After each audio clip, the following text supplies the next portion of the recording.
Bismillah ar-Rahman ar-Rahim. Your Royal Highness, Your Excellencies, distinguished guests, my mentor and friend, Dr. John Duke Anthony, Mr. David Bosch, ladies and gentlemen. Assalamu alaikum wa rahmatullahi wa barakatuh. I'm honored and delighted to participate with you in your efforts to understand the pivotal issues related to the Arab world, a region that is geographically strategic, important for its natural resources, and is affecting the whole world through its outstanding issues of war and peace. I commend you for your choice and initiatives. I am delighted to serve as a member of the National Council on U.S.-Arab Relations International Advisory Committee. Moreover, thank you to the National Council's founding president and CEO, Dr. John Duke Anthony, who has devoted his entire career to pursue mutual understanding between the people of the world, of the Arab world, and the United States. From my part of the world, we are witnessing change in a way that at one time seemed impossible. We have seen how technology has harnessed populations and how the social media, such as Facebook and Twitter, have been used to challenge conventional ideas and wisdom. The winds of change that started in Tunisia have altered the landscape forever in Egypt, Libya, and other countries. Citizens have called on their governments to respond to their needs. These events, ladies and gentlemen, are not a cohesive Arab revolt, but rather the will of the people who demand basic human rights to them. While we are looking at the issue of human rights and dignity, the Israeli-Palestinian conflict must not continue to be ignored for the sake of humanity. My part of the world cannot understand why the United States is willing to deny the Palestinians the right to declare their state at the body of the United Nations and their right to self-determination. I cannot understand why the rest of the global community is willing to accept Palestine as a state, but the United States objects to it.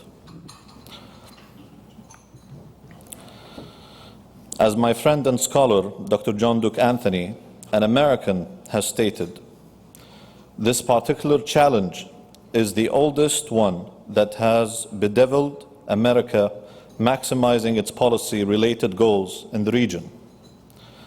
The most massive one, the most pervasive one. Neglect of this most prominent world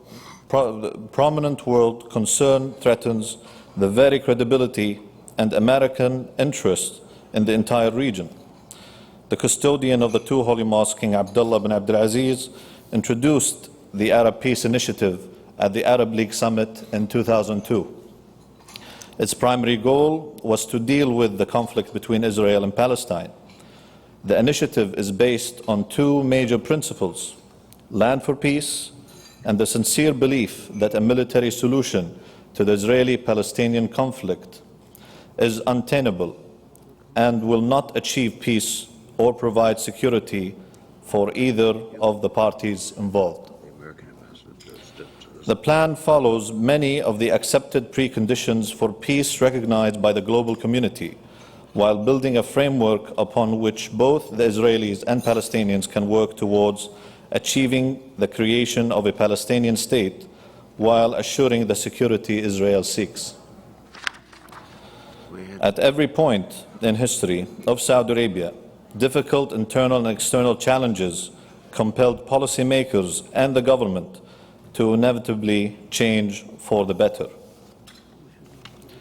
To this day, the kingdom is working hard to show the world that Islam is a religion of peace and tolerance that has been falsely characterized by a small group of radicals who twist its tenets and teachings for their likings. Those who committed the atrocities of 9/11, 2001, their leaders and their followers are not representatives of the faith. Do not ascribe to the teachings of the Prophet Muhammad, peace be upon him, nor take to heart the illuminating wisdom of the Quran. The reality is that they are political militants masquerading as religious ideologues, determined to use everything and everyone as a means to their ends,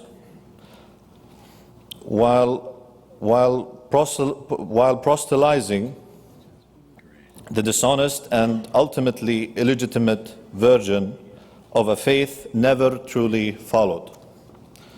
And let me be clear here. Those who call themselves the Islamic State are not Islamic. They are criminals whose ideology and actions are barbaric and must be dealt with aggressively before it reaches outside the Syrian and Iraqi borders. Finally, which is, I think, the best part, in many ways, this event seeks the same kind of appreciation and understanding. All of you here taking part in a world dialogue, not just to learn more about a system, not to learn more about a system, political discourse and discussion, but to put yourselves in the shoes of other countries and cultures. To our youth, may you use the knowledge you gain here to change the world for the better, not just for those of us in the Arab world, but for people the world over. You are our future leaders. Your future is now. Thank you. Assalamu alaikum.